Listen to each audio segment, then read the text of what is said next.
day mga par. So for today's video ay nandito tayo ngayon sa The Haze Cafe and Restaurant located at Ngoog City. So within boundary lang to sa Ngoog to Claveria mga par.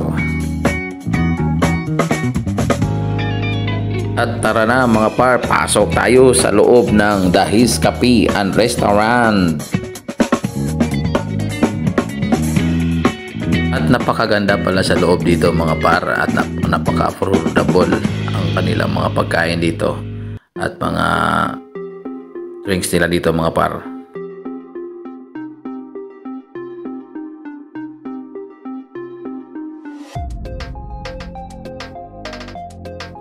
At ito nga mga par ang The Haze Cafe and Restaurant dito sa Ngoog City mga par. So kung galing kayo ng Claveria, Misamis Oriental ay makita nyo dito at madaanan nyo papuntang Ngoog City ang The Haze Cafe and Restaurant mga par.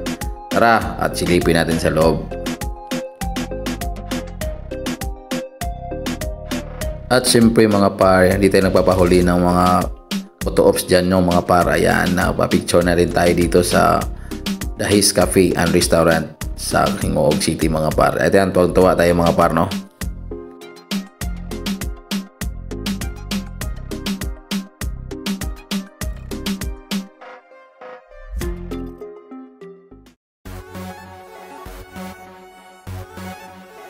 At siyempre mga par, iniikot natin sa ang loob ng The Haze Cafe and Restaurant dito sa loob mga par no. At nakikita tayo dyan par, video pa tayo sa loob ng Haze Cafe no. So may mga par, ikot tayo doon sa dulo at ikot pa tayo doon sa kanilang forest mga par. So ito yung forest nila dito mga par no. So naglalakad tayo dyan, may napuntahan tayo at naikot natin yung buong kapaligiran nila mga par. So ito yung forest nila dito sa loob ng The Haze Cafe. So malamig dito sa loob mga par, kaya lang parang hindi masyadong kasi maulan mga par, hindi tayo nakapunta sa malayo mga par. At nakita natin yung mga kasama natin mga par, at picture na rin natin yung mga kasama natin sa likod ng mga par.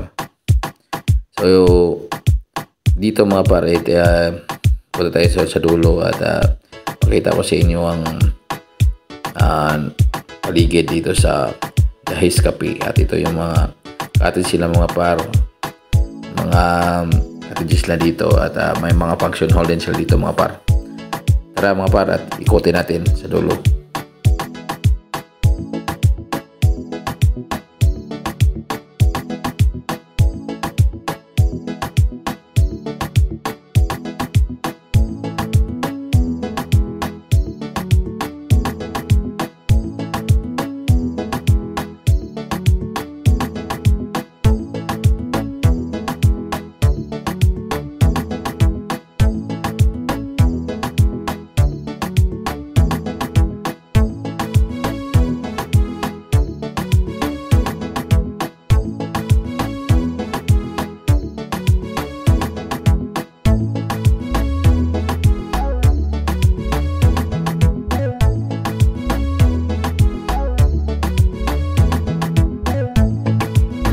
So yun nga mga par, nandito na tayo sa loob ng kanilang forest Forest Park mga par, sa The Haze Cafe and Restaurant dito sa Ngoog City mga par no.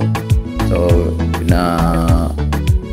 bye-bye po natin itong daan nila dito mga par. Malawak po ito mga par, at talagang malawak ito at may papunta pa sa taas mga par. At ang ganda dito mga par, kung mag-walking kayo dito mga par, maganda. So parang gusto mag-exercise, pwede nyo umakyat sa taas mga par. At hindi natin nakuha ng video mga par dahil malayo, at saka this time mga par mainit kasi, kaya tatago tayo sa lilim ng mga kahoy. Kaya bumalik din tayo mga par, at yung video natin ay parang dito lang sa may function hall nila mga par. So ang maganda mga par, ang lawak, napaka fresh dito sa loob, malamig, at napakagandang natin dito, magandang parang pahinga, yung hininga mo dito, maganda, fresh air, malamig, at napakagaan ng loob natin dito mga par no. So Yun lang ang mga par. So yung hindi pa naka-subscribe sa aking YouTube channel, huwag na po kayong mahiya mag-subscribe sa aking YouTube channel mga par. At hanggang dito na lang, at Sister Rick Moto signing off.